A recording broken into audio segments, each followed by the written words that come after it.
이번 시간에는 아이템 소싱에서부터 어떤 식으로 어떤 시스템을 이용해서 파는 게 더 좋을지 알아보도록 하겠습니다. 자, 우리가 아이템 소싱, 즉 아이템을 구하는 거죠. 예.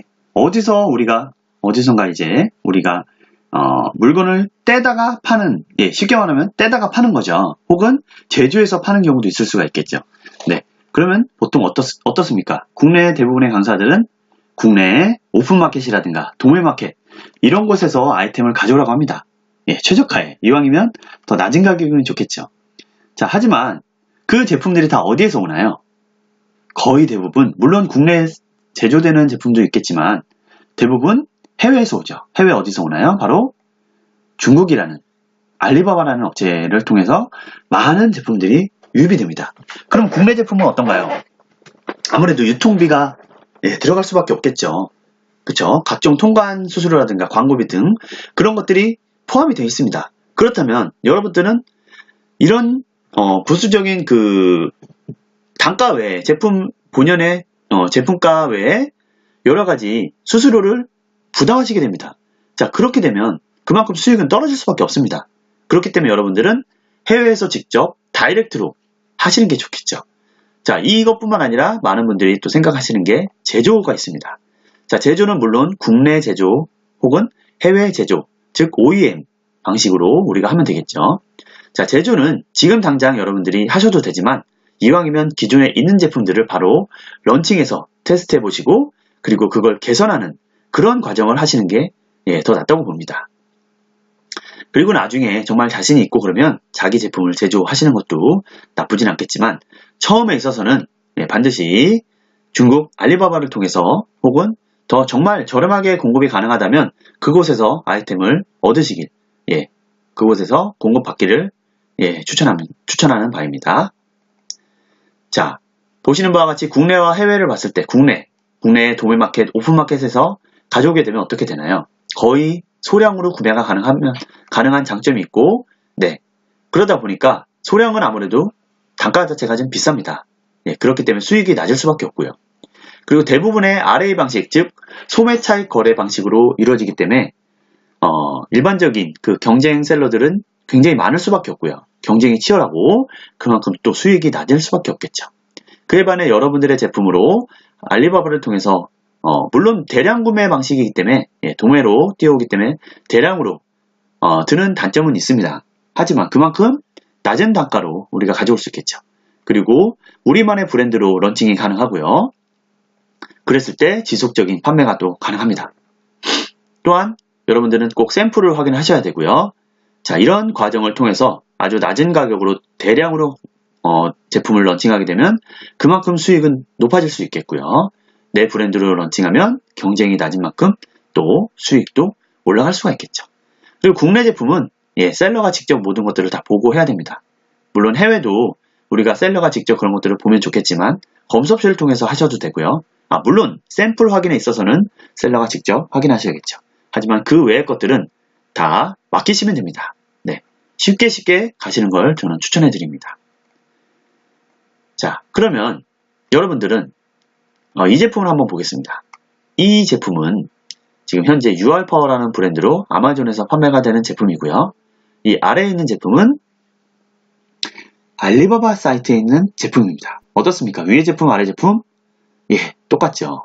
음영만 약간 다릅니다. 이게 더 진하게 좀 어둡게 처리가 된 거고요. 아마 이분은 이 제품을 그대로 캡처해서 올리지 않았을까라는 예상이 됩니다. 자, 가격 한번 볼까요? 4에서 8달러에 우리가 얻을 수가 있고요. 받을 수가 있고 약 22달러에 판매가 됩니다. 자, 그랬을 때 제가 이거를 분석을 한번 해봤습니다. 자, 가격은 21.99달러를 제가 설정을 했고요. 판매 금액이고요. 비용은 단가는 제 중간을 잡았습니다. 한 6달러 정도를 잡았고요. 배송비로 한 1.5달러를 넣었습니다. 비교적 제가 좀 높게 설정을 했다고 봅니다. 그랬을 때 이익은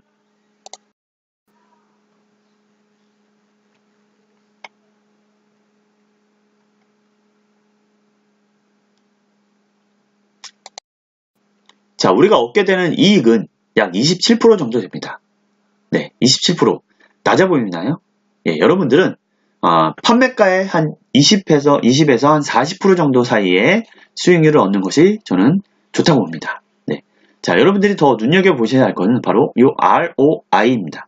투자 대비 수익률이라고 부르는 이 ROI가 79%입니다. 즉, 여러분들이 100만 원을 만약에 투자했다면 추가적으로 79만 원을 얻을 수가 있습니다. 즉, 한 번에 이 제품을 팔았을 때 모든 것이 100만 원을 투자했을 때 79%면 179만 원이 된 겁니다. 네, 그만큼 여러분들의 수익이 이 투자 대비 수익률이 높으면 높을수록 여러분들의 자산이 어마어마하게 불어날 수 있겠죠. 즉, 여러분들은 순수 마진뿐만 아니라 이 ROI에 집중해서 보시기를 바라겠습니다. 자, 그러면 여러분들이 판매하기 전에 고려할 사항을 저는 두 가지로 보겠습니다. 제품과 관련해서 그리고 공급업체와 관련해서 한번 알아보도록 하겠습니다. 자, 제품과 관련해서는 일반적으로 제품의 품질, 가격, 그리고 로고나 색깔, 포장, 그리고 검수비, 운송료, 순이익 이 부분을 제가 체크를 할 거고요. 공급업체에 있어서는 대응 능력, 협상 가능 여부, 단가, MOQ, 그리고 옵션 추가, 이건 개선 작업을 말씀드리는 거고요. 그리고 기타 서비스 등에 대해서 저는 고려할 만하다고 봅니다. 자, 그럼 제품 관련해서 중요한 게 무엇일까요? 여기서 저는 단연코 여러분들은 제품 품질에 대해서는 단연코 확인하셔야 되고 정말 핵심적으로 보셔야 할 항목이라고 봅니다. 이 품질이 확보가 된 상태여야 가격도 높아지고요. 그만큼 순이익도 올라갈 수 있겠죠. 그리고 공급업체는 대응 능력을 저는 제일 높게 평가합니다.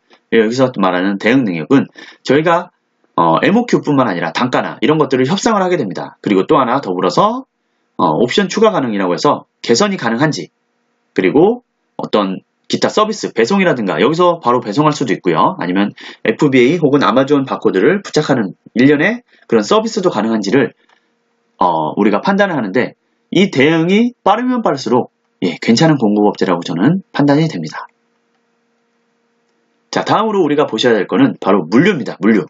즉, 아마존 창고로 우리가 배송하는 데까지는 우리 스스로 할 수도 있겠지만 보통 검수업체나 아니면 공급업체, 제조업체를 통해서 하게 됩니다. 자, 그리고 나서 아마존에서 어떻게 되나요? 아마존에서 직접 배송을 합니까? 저희가 직접 배송하는 게 아니라 아마존 물류 시스템을 이용하죠. 바로 FBA라는 걸 이용하시게 되는데요. 자, 물류는 내가 관리하는 항목과 내가 관리하지 않는 항목이 있습니다. 내가 관리하는 거는 Fulfillment by Merchant라고 해서 판매자가 모든 물류 시스템을 관리하는 거고요. 내가 관리하지 않는 거는 바로 아마존이 하는 겁니다. Fulfillment by Amazon이라는 시스템으로 모든 것을 맡겨버리는 거죠. 자, 그렇게 되면 시간적인 여유가 그만큼 생겨나겠죠. 자, 물론 FBA 시스템은 수수료는 조금 들 수밖에 없습니다. 하지만 우리가 직접 관리하는 것보다는 자질구레하고 어려운 것들을 아마존이 모두 관리하기 때문에 시간적으로 그리고 스트레스에 있어서도 굉장히 자유롭다고 볼 수 있습니다. 자, 자세히 따져보면 Fulfillment by Merchant라고 해서 FBM은 셀러가 직접 관리하게 되고요. 배송하는 방법에 따라서 2일에서 15일 정도 걸리겠죠. 물론 2일 만에 배송이 되면 좋겠지만 이런 것들은 정말 특송입니다. 그러면 그만큼 배송료도 올라갈 거고요. 그만큼 수익도 떨어지겠죠. 자, 보통은 15일 내외로 잡을 수밖에 없습니다. 이 기간을 고객들이 기다려주느냐가 관건이죠. 그리고 기다려준다 하더라도 만약에 제품이 마음에 안 든다 혹은 환불하고 싶다 그러면 그 제품은 어떻게 되나요? 다시 국내로 들여오던가 아니면 거기서 폐기 처분을 하던가 아니면 그 고객에게 그냥 무상으로 줄 수밖에 없습니다. 자, 그에 반해서 FBA는 아마존이 직접 모든 것을 관리합니다. 그리고 FBA에 입고하게 되면 배송기간이 굉장히 단축이 될 수밖에 없습니다. 자, 그렇기 때문에 배송 운임에 있어서도 FBM은 높을 수밖에 없죠. 적은 물량을 제가 다 컨트롤해야 됩니다. 그에 반해 FBA는 아마존이 다 해주기 때문에 그리고 이미 한 번에 다 들어가 있기 때문에 상대적으로 비용이 낮을 수밖에 없고요. CS에 있어서도 셀러가 직접 하느냐 아마존에서 하느냐에 따라서 나눌 수가 있겠습니다. 그리고 반송이나 반품이나 환불에 있어서도 FBM은 별도의 반송지가 필요하고요. FBA는 FBA 창고로 오게 됩니다. 그래서 FBA 창고에서 이거를 폐기를 하던가 아니면 별도의 시스템을 이용해서 별도의 곳으로 옮기셔도 되죠. 물론 그 후처리는 다음에 말씀드리도록 하겠습니다. 자, 그렇기 때문에 여러분들은 둘 다 쓰셔도 됩니다. 혹은 한쪽만 쓰셔도 됩니다. 저라면 FBA 시스템을 이용하겠습니다. 네. 지금 오늘 수업은 여기까지 하겠습니다.